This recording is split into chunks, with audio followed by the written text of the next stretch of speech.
Hello, Pogi. Pogi mo talaga. Manang-mana ka sa tito mo. Okay, magandang araw mga kaalabok. So, ngayong araw nandito tayo sa amin sa Hagonoy, Bulacan. So, mamaya kasi lalabas tayo. Ayan, i-reviewin natin itong Blue Yeti. Galing sa Blue Yeti itong solar panel, solar module, 200 watts. Ayan. So, lalabas tayo para doon natin reviewin to mamaya. Tetestingin natin to para baka kailangan nyo din to. Tapos, hindi rin kasi makakapag-review dito kasi medyo maingay dito. Maraming bata dito sa labas. Hindi ako makakapag-focus sa pag-vlog. Tapos, may mga bata din dito sa amin. Kaya mamaya, lalabas tayo para reviewin natin to. Ayan. So, tagal-tagal din akong wala dito para makapasyal na din tayo at makapag-ikot-ikot dito sa ibang parte dito sa mga lugar dito sa amin sa Hagonoy, Bulacan. Tapos dadalhin din natin itong Blue Yeti EB3A. Ayan, ito yung pinadala sa atin nung nakaraan ng Blue Yeti. So dito natin i-connect mamaya yung pinaka solar para matesting natin. Ito nga pala yung pinakamaliit na portable power station na binibenta ng Blue Yeti. Okay, doon sa mga nagtatanong kung ito daw bang Blue Yeti EB3A na to is talagang gumagana dito yung mga appliances. Opo, gumagana talaga dito yung appliances. Basta hanggang 600 watts yung pinaka lakas nung mismong mga appliances nyo. So ngayon, tetestingin natin para makita nyo talaga na gumagana to. Testingin natin dito sa electric fan namin na to. Eto. Ay, pakita mo nga itong wire. Ayan. So ito yung pinaka-wire nitong natin nung electric fan. Ngayon, tetestingin natin dito. So sasaksak natin, buksan muna natin dito. Ayan. Tapos on nyo tong mismong para dito sa sa 220 o 220 to 240 volts. Ayan. So eto. So isasaksak natin siya dito para makita nyo na gumagana siya. Ayan. Di ba? Gumagana kahit itong mga medyo malaki na to para na tong industrial fan. Itong gamit natin na electric fan dito. So ang konsumo nito is nasa 103 watts. Pakita mo ayos itong watts dito. Ayan, 103 watts yung pinaka nilalabas niya. Ganyan kalakas. So mas malakas to dun sa mga parang mga madalas na ginagamit dun sa bahay na nasa 50 watts lang yung pagkakaalam ko ng ibang mga electric fan na yun. Pero kung ganito kalalakas, ayan, nasa 2 hours mahigit, halos 97% to, kulang full charge lang to. 2 hours mahigit yung pwede itong gamitin kasi medyo malakas nga itong electric fan na to. Pero kung yung mas mabababang electric fan, nasa 4 hours kung yung nasa 50 watts. Pero kung gusto niyo naman na mas malalakas na battery, meron din binibenta si Blue Yeti na mas matataas na watts na pwede nyong gamitin o pwede nyong bilhin sa Blue Yeti. So testingin natin naman dun sa mas mahinang electric fan. So ito namang clip fan yung testingin natin. Ito, tingnan natin kung gaano lang yung konsumo nito, kung gaano lang ito kahina kumain. Ayan. So ang sabi dito, nasa 10 hours siya mahigit pwedeng gamitin. So matagal yung tinatagal nito kasi mas mahina nga lang yung konsumo. Sa akin okay na tong maliit na to kasi ang mga china-charge ko lang naman dito is GoPro, drone soon, tsaka yung mga ibang pwede pang i-charge, yung laptop kung gusto nyo mag-charge ng mga laptop. Ayan. Tapos iyan lang din kasi yung mas okay para sa mga nagmamotor, yung mga magagaan lang. Tapos tatagal pa to lalo dahil meron na tayong bagong solar panel, makakapag-charge tayo. So pag naglobat pwede mag-charge kagad tayo. Pero kung gusto nyo nga yung mas malalakas at mas matataas na wattage, mas tumatagal, pwede naman yun ang orderin nyo sa Blue Yeti. Meron silang mas malalakas dyan. So marami kayong pwedeng gamitin dito, katulad ng rice cooker, yung blender, electric stove. So alam ko merong mga 400 to 600 watts lang na mga ganun, lalo yung mga inverter. Ayan, pwede nyo gamitin dito sa Blue Yeti EB3A. Basta wag hihigit sa 600 watts. Okay, so hanap na tayo ng spot kung saan tayo makakapag unbox nito tsaka matetesting. Hanap-hanap na lang tayo dito. If you ever need me, baby, just call me.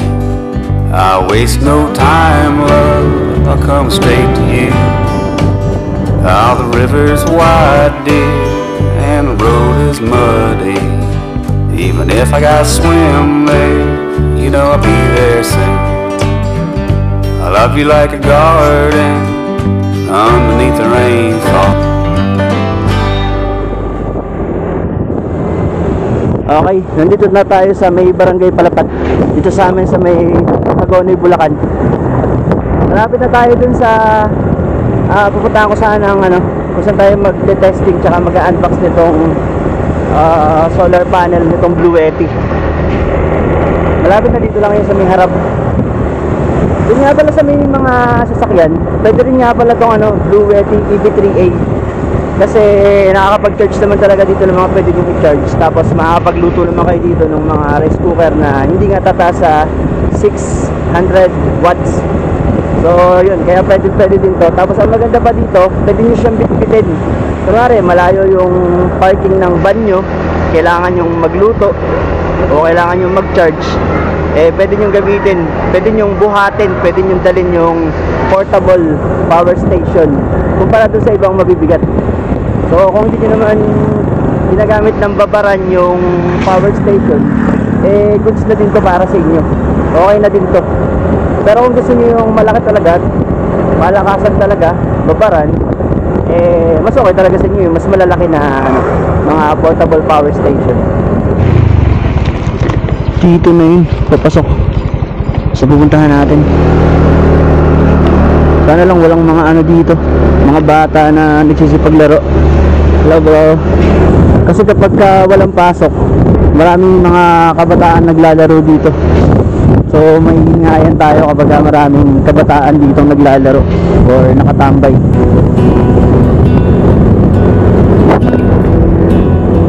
Okay, so nandito na tayo sa may Barangay Iba dito sa amin sa Hagonoy, Bulacan.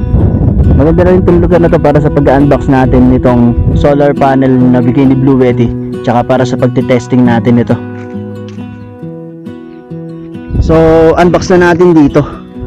Yan, plano ko sana dito mag-ano ako ng tent, maglalatag. Kaso mukhang baliwala din kasi sobrang init. Tatagos lang din yung init niyan. Buti na lang meron ditong tricycle. Dito na lang tayo sumilong. Dito ko na lang siya i-unbox. So may kalakihan pala to. Siguro baka dahil lang sa box. Tapos baka may mga styro pa to sa gilid, kaya mukha siyang malaki. Unbox na natin para makita natin kung gaano kalaki talaga yung nito. Yun nga, meron nga siyang mga styro dito sa loob na mga nakadikit para pinaka niya, protekta, para hindi siya maalog ng maalog tsaka mabanggaan ng mabangga kung saan. Oh, diba? So eto na si Blue Yeti solar panel, 200 watts guys.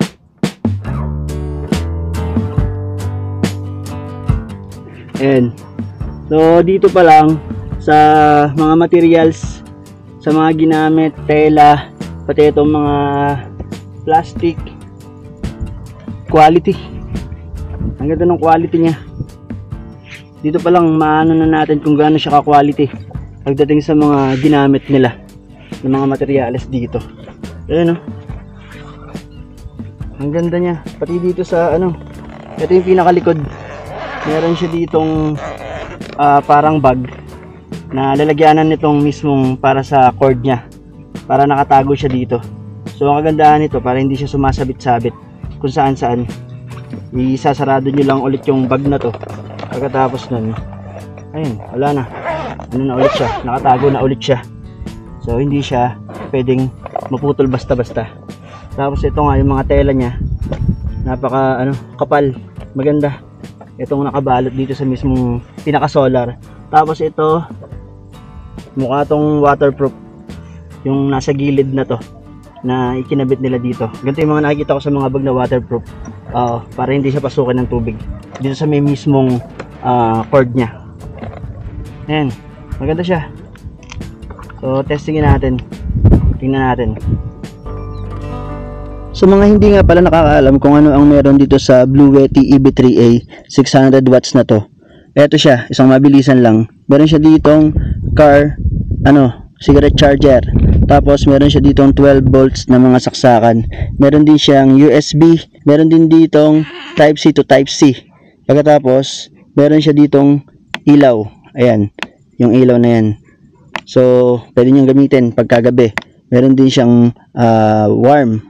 Tapos, meron siyang blink. Yun yung para sa SOS.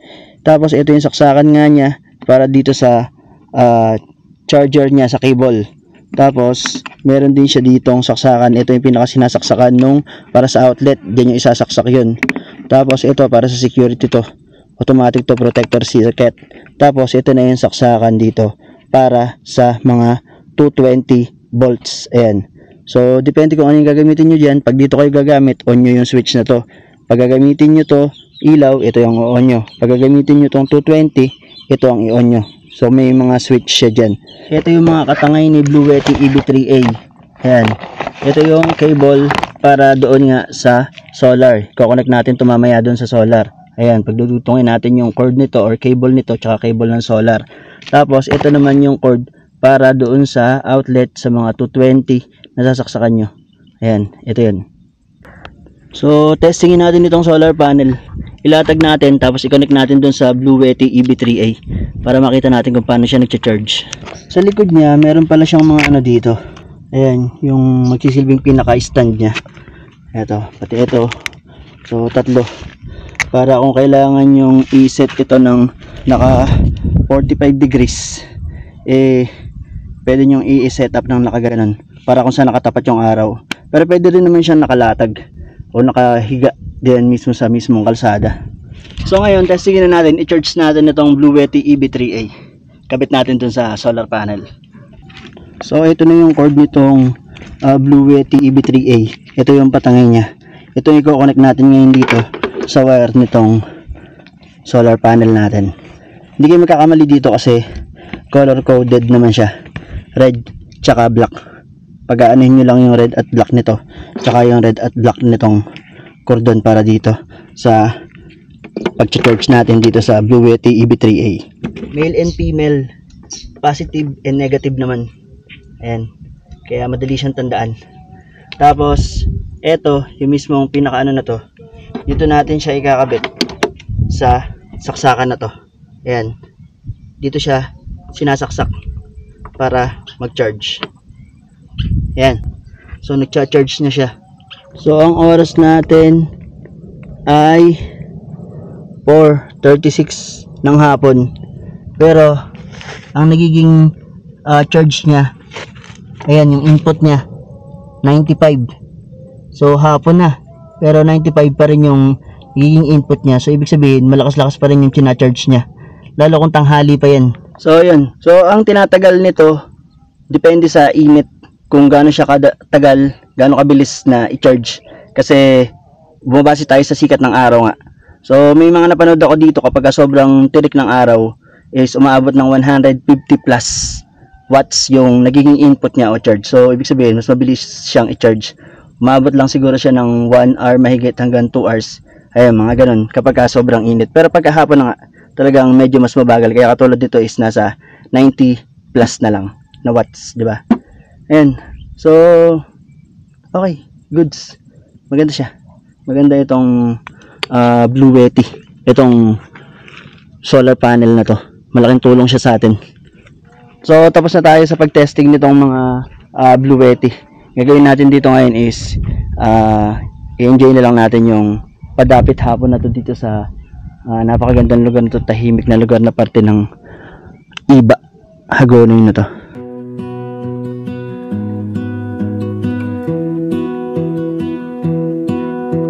I lose my breath whenever I see you. You stole my heart, what is it that you do? Eto na, sunset na. My life was great till you added colors. Like the moon is the sun, sunset. about the other. Ganda ng kulay ng langit.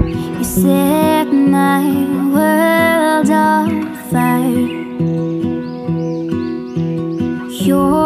my heart's desire.